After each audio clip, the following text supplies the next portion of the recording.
Good evening. Tonight I'm going to be in both English and Creole. And Creole is going to be most of it. So I know we have some visitors here who cannot speak Creole, so I'm hoping that our fellow St. Lucians are going to inform you or tell you of the things that's going on. In preparing for this program, I spoke to my brother. I was with my brother yesterday, and he's a writer. He had a very short poem, and I thought this was the two of us who work on it, and that's the finished product today. And I thought it was appropriate to start our program with this poem. It says, St. Lucia.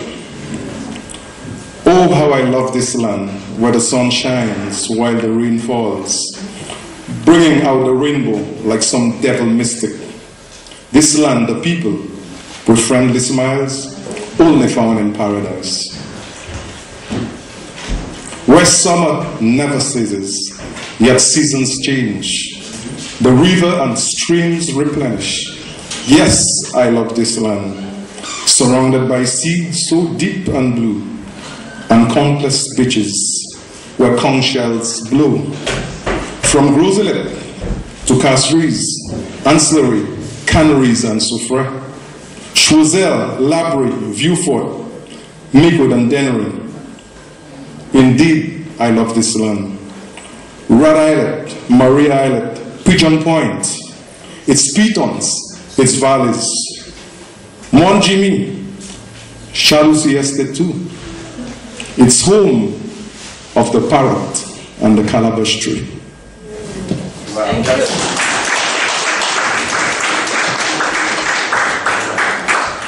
I think most of us here know the history of St. Lucia. We have a very beautiful, and our culture is full of splendor and beauty. And I think most of us St. Lucians know the people or the countries that influence our culture. Like the Master of Ceremony briefly made a statement to us about some of our histories. The French and the British. It is said that some St. Lucians, I don't know, maybe not all, but it said some St. Lucians were so confused because of the British and the French. What is in St. Lucia that they had to fight in a period of 150 years, 14 wars? You see, the French came in, the British got jealous, they wanted to overtake the French, and it went on for 150 years.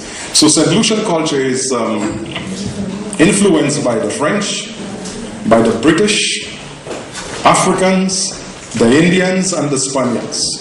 So in our dances, you are going to see a bit of European, a bit of, nothing Indian tonight, but a bit of Africa. You see, my great-grandmother was an African slave. She was from Ghana. My great-grandfather was a white Frenchman. So, see the potpourri?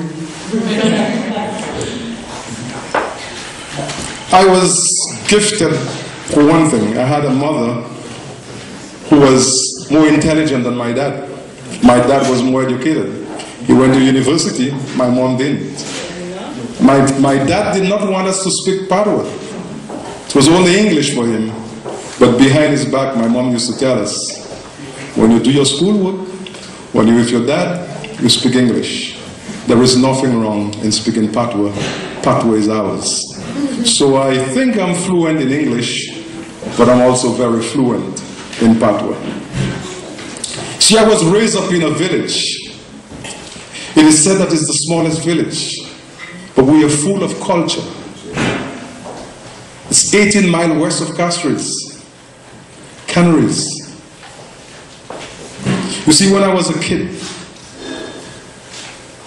I was the most mischievous kid in my house. So I was doing all the crazy things. I won't even go there.